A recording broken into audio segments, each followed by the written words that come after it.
So NL Jumbo sending a rider up the road as well in the yellow and black. Boom up there in this group, growing and growing and growing, and as it grows, Sean, it's going to become much more dangerous. Yes, it is. It has become more dangerous, but I think the advantage is very, very slim at the moment. As we can see, a lot of action on the front of the peloton, and with riders attacking all the time, it's the very little advantage. And that's Rui Costa in there, pardon me. That is Rui Costa in there, who is extremely dangerous over the whole course of the week as well. Geraint Thomas then. It was Tony Martin that went off. Is this group going to keep working together? It's splitting up like crazy out there at the minute. Lotto Soudal with a couple of riders in there. Samuel Dumoulin is in there as well for AG2R La Mondiale. One of the riders from Giant Alpecin too. Really strong group, but I'm not sure they're fully committed anymore. Bressel certainly isn't. He's dropped off. Martin looks behind. Is this the moment where they just doubt each other and think? I'm not sure. That's the gap as we look at it. A lot of decisions going to be made in the next kilometre or two here, Sean. Yes, we can see here, the peloton is still, very active, and Bressel looks like he has a mechanical problem that he seems to be pushing on his bars. Surprising that he's left the book, right away from him, so it looks like he might have a mechanical.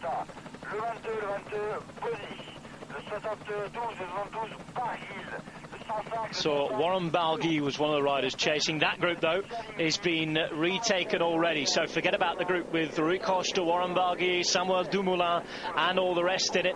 Orica Green Edge coming to do some chasing. They have no involvement at all. Jam Cycling will want to try and chase as well.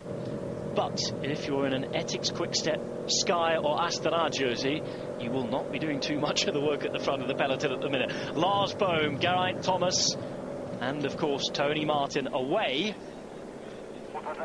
Work being done by Cofidis to try and bring this back. 5.5 Ks. They're not really gaining too much at the minute. Very active still behind. Thomas, Bohm, really committed to this, having a chat to each other as well. Are we really going for this? Are we? 5 Ks to go, and it looks as though they are. Bohm putting on the pressure, really putting some force on the pedals now.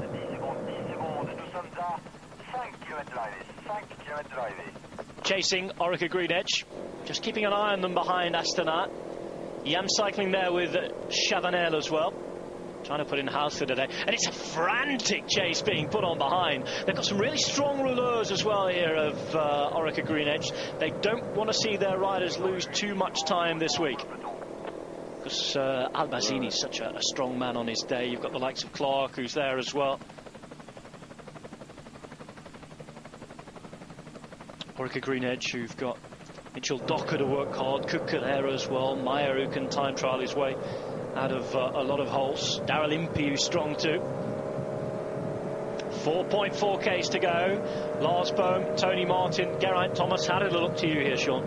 Well, it's a difficult situation for Ethics Quick-Step, of course. Lars Bohm is only at 10 seconds, and Geraint Thomas is at 13 seconds. So, in the final, depending on bonifications where they finish, certainly Bohm becomes a danger man. But I don't think, with 4 kilometres to go, there's a lot of teams that I think will take it up now in the final kilometres.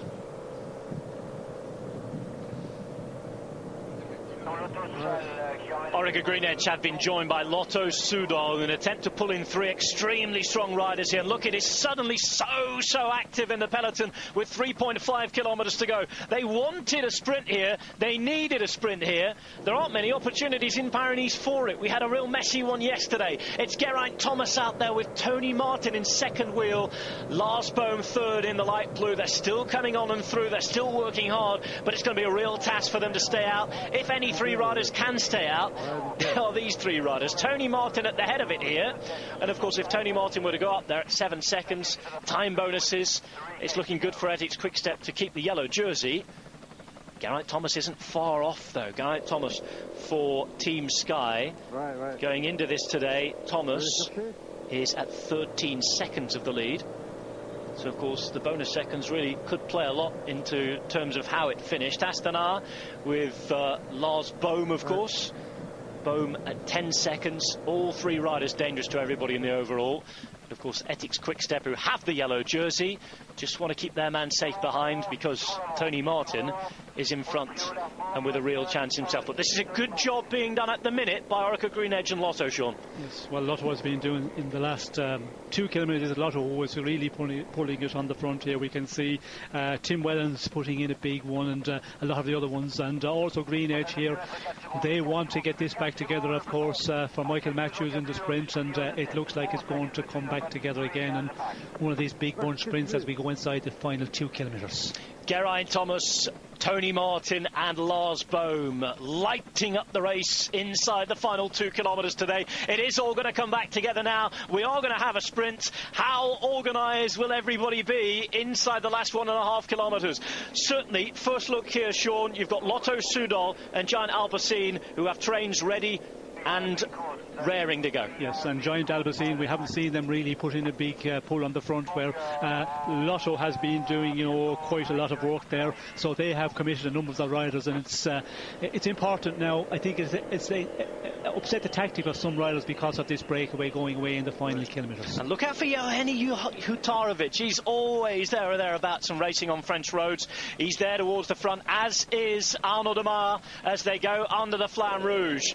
Orica Green Edge then. Can they set this up for Michael Matthews? He must feel good today. We shall see. 800 metres to go. Orica Green Edge at the front with the red of Lotto Soudal, trying to put in the German champion Andre Greipel as well. Arnaud Demar has Sebastian Chavanel in front of him. This time it's Yam Cycling trying to find their man, the Australian champion Heinrich Hausler, who's not in the shot at the minute. Ben Swift's not there either. There's the green jersey right at the front of Alexander Kristoff, rubbing shoulders at the minute with Bonifacio, who's the sprinter from Lamprey Merida. Degenkolb's there, but it's all set for Andre Greipel to turn on the motors and have a really good sprint to the line here. It's his lead-out man who's really going for it. Greipel, who's going to come out from behind here, and Greipel is going to start the sprint through the middle in the white. Arnaud Demar is behind him, the French champion as well. Christophe looks boxed in for the minute. It's Greipel going for the line, but here comes Degenkolb on the left-hand side. Degenkolb is there. Degenkolb, but it's Greipel who holds up his hands, beating Demar, beating Degenkolb, and Andre Greipel. We've spent time wondering where on earth he's been at the start of this year. He's here, he raises his arms, he takes the win, and after another slow day on Paris-Nice, the fastest man on the road is the German champion, smiling away and thumbs up, and with every right to do so, Sean Kelly, because his team did a fantastic job in that last 5 kilometres. A super lead out for the team. Took him to the point where he could take it up, but he was pushed a little bit by Demar. He was, quite close to him, but I think the lead out that he got, it was the perfect one for Greipel and proved to be just the strongest in the end. The big gorilla himself, Andre Greipel, shows his muscle again. And it was good to see teams a little more organised this time. One team against another. Andre Greipel with some serious rivals, much closer than yesterday. We had yesterday's winner, in fact, Alexander Kristoff, a little boxed in, never really got going. He had the elbow touch, and this is the shot of the victory again. Greipel in the centre in the white with the German flag on, raising his arms up. On the left-hand side, the French tricolour, you had Arnaud Demar. Bonifacio in the fuchsia pink there. And a big thank you to all the work done by Greg Henderson. It was a rather long lead out from Greg Henderson there. He kept it going and going and going. We were waiting for Greipel to go. And when he hit the front, this was the result. Andre Greipel winning the stage from Arnaud Demar, John Degenkolb in 3rd place. Michael Matthews obviously was feeling good, coming 4th with Jose Joaquim Rojas in 5th.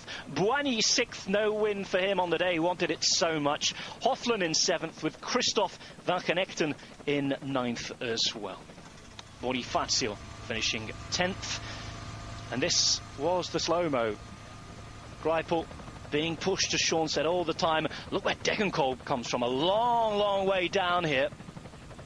Just takes 3rd ahead of Matthews. It's Greipel, though. And I have to say as well, for both Greipel and Demar, that's the best that we've seen of both of them in any sprint so far this season.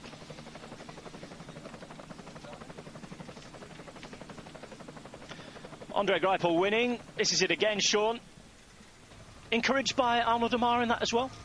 Yes, I think a real strong sprint by Demar.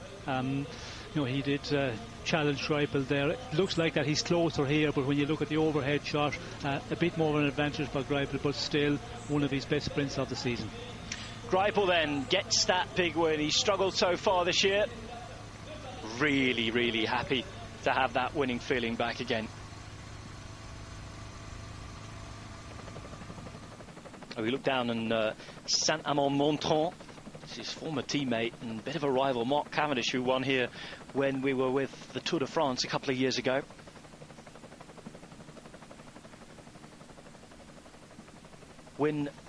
Just win number 2 for André Greipel.